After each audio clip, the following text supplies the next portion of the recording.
All right, here's the second part of our integrated rate laws. Again, our integrated rate laws just means that we now have some time involved in things. Okay, so we have this reaction.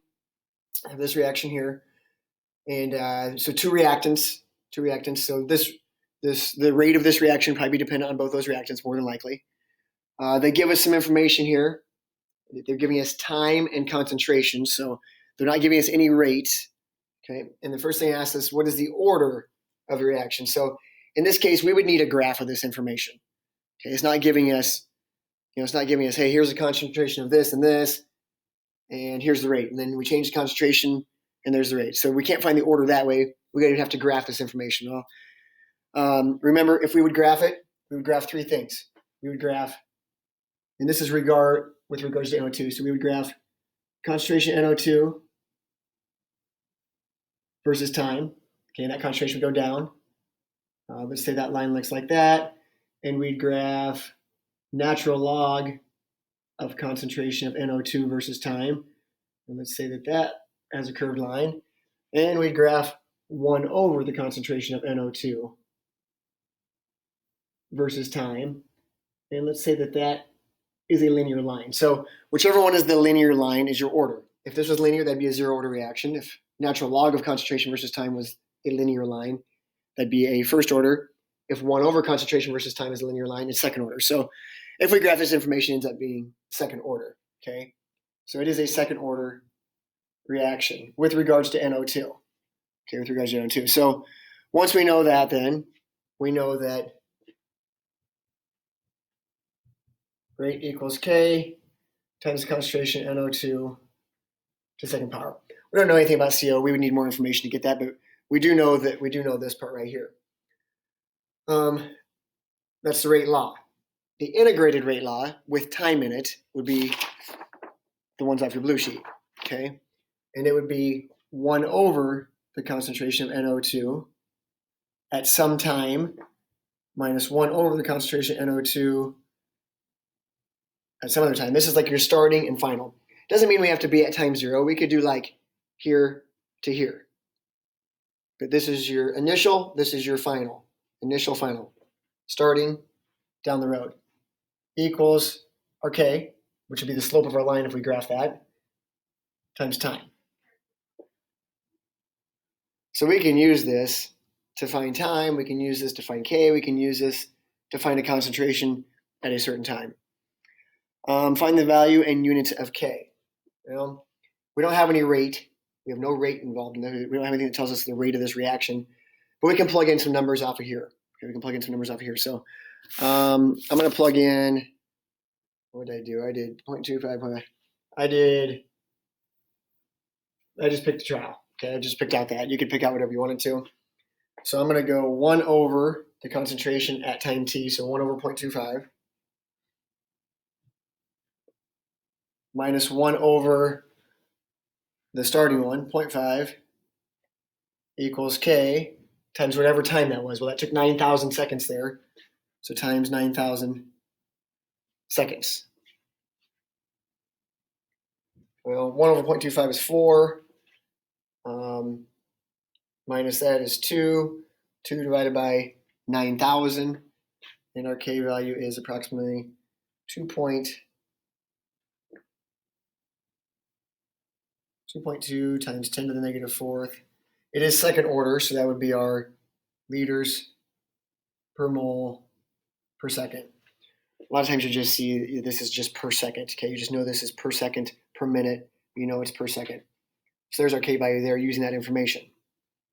All right. There's some missing values in the table. Okay, some missing values. So let's find, this is a time that's missing. This is a concentration that's missing. So let's fill in those values from there. Okay, missing values.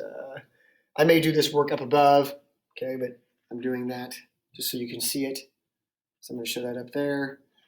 If we want to fill in, we want to get this time right here. We want to get this time. Still using our same equation, so we can go 1 over x.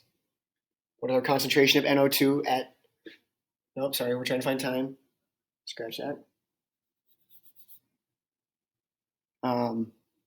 We can go 1 over 0.422 minus 1 over, we could pick one right next to it. I'm going to go up and just use the one at time 0. So minus 1 over 0.5.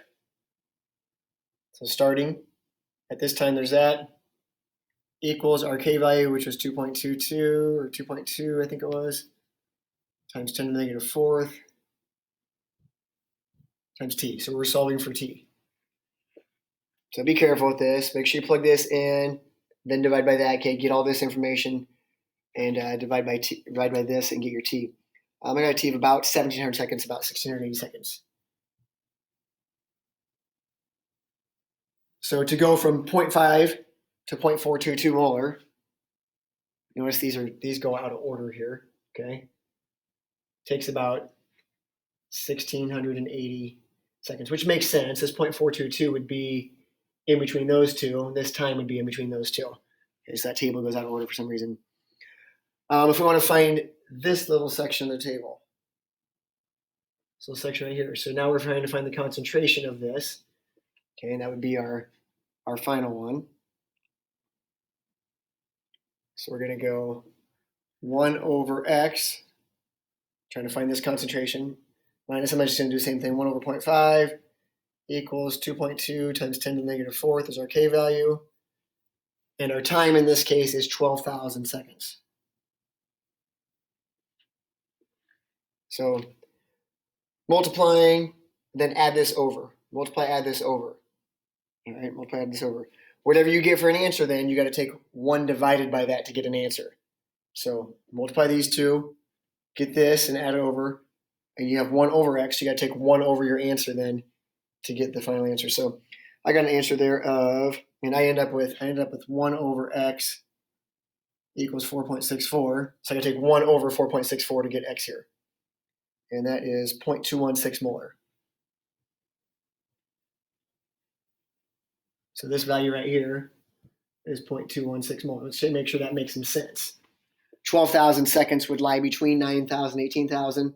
0.216 should fall in between there, which it does. And it's closer to the 9,000 than 18,000. So that makes some sense that would fit in there. So we can use that equation pretty easily to find time or to find a concentration at a certain time. All right. Find the first half-life. Okay, first half-life. So our initial concentration was 0.5. The first half-life would mean that concentration is going down to 0.25. The time it takes for half the concentration to be gone. Well, 0.5, 0.25 took 9,000 seconds. First half-life was 9,000 seconds. Okay, that gives you that one. So our first half-life was 9,000 seconds. If I want to find the second half-life,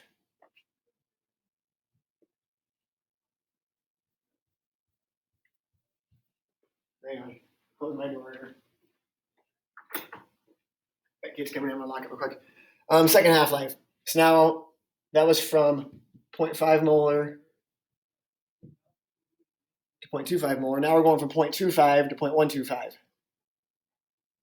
0.25 to 0.125. So I am going to go 1 over 0.25 minus 1 over 0.125 equals our k, 2.2 times 10 to the negative 4th. And for how much time that takes. So got to do a little algebra there. I got a time for, and they'll say t to the 1/2 of, I think it's 18,180 seconds. So something like that. All right. All right. Last one on here. Find the percent of NO2 remaining after 4,000 seconds. Percent remaining after 4,000 seconds. So let's see how much it'd be remaining after 4,000 seconds. Okay. So if we go 1 over x, how much is going to be left? Minus, I'm going to do 1 over the initial, which is 0.5 molar. I need us all students. City attendance office, please. Alyssa Farnsworth, Tyler Elrod, Corey Charlieville, Sadie Fredericks, Ryan Crossan. All right, so I'm going to solve, put in my time, 4,000 seconds, my k value. How much time is it going to take, or how much is left after 4,000 seconds? I'm trying to figure out how much is left after that. So we do a little algebra here and solve. And I got an answer of x, which is our concentration of NO2 at 4,000 seconds, or after 4,000 seconds, of 0.347 molar. It wants to know what percent is remaining. So I'm going to divide that by my initial molarity, which is 0.5 molar, and you get about 70% remains. 30% has reacted, 70% remains not reacted. All right, little algebra there. That's it. See ya.